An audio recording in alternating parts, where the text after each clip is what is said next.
La légende rapporte que, dans des temps reculés, il y avait en Bretagne des peuples terriblement cruels.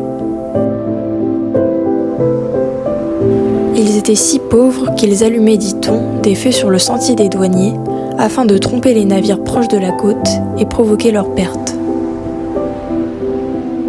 Lorsque ceux-ci coulaient, après avoir percuté de plein fouet les inquiétantes falaises, ils tuaient de sang-froid les éventuels survivants, à l'agonie, dans les flots glacés de la Manche, et rejetaient leurs cadavres à la mer pour mieux s'approprier leurs biens. On les appelait les naufrageurs.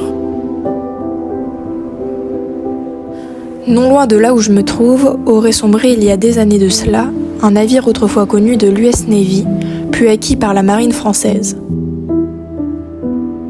Son tragique naufrage serait survenu en pleine nuit, alors qu'il était ancré devant le fort. Une mine magnétique datant de la Seconde Guerre mondiale aurait explosé, provoquant ses ravages mortels. Au fil des jours, suivant le drame, la mer restitua petit à petit les victimes de la tragédie. Un bilan sombre, comptant bon nombre de morts, mais aussi des disparus que les flots auront à jamais engloutis.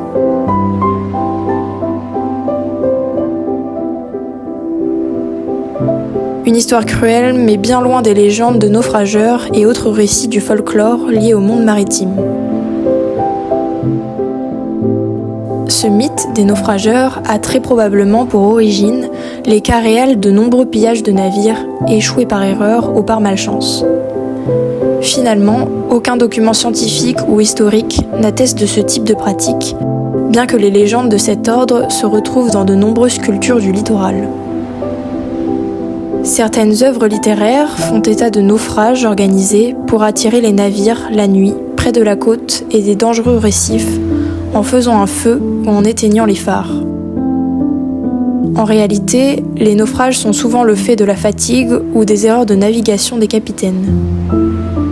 Contrairement au pillage d'épaves, jamais historiens et chercheurs n'ont pu produire le moindre document, ancien ou moderne, pour corroborer ces allégations.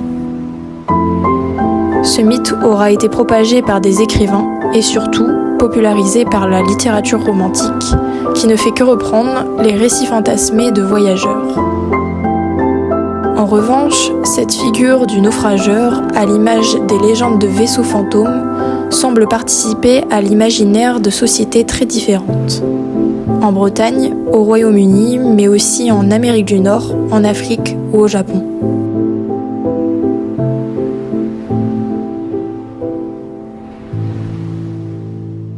Alors, naufrageur selon vous, mythe fantasmagorique ou réalité plausible ?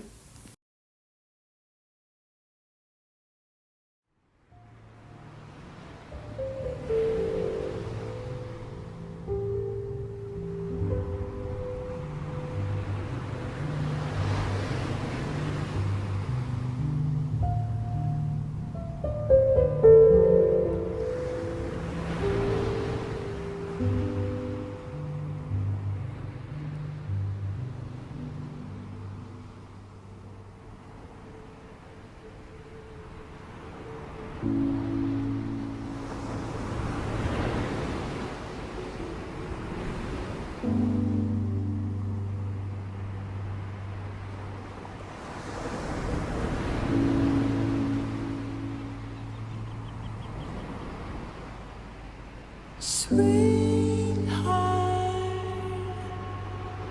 slow down your mind, lose the anchor,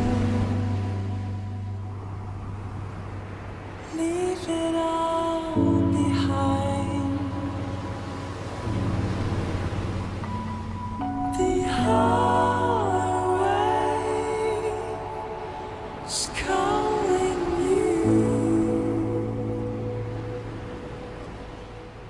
out to where you stay, where the sun kissed the sky.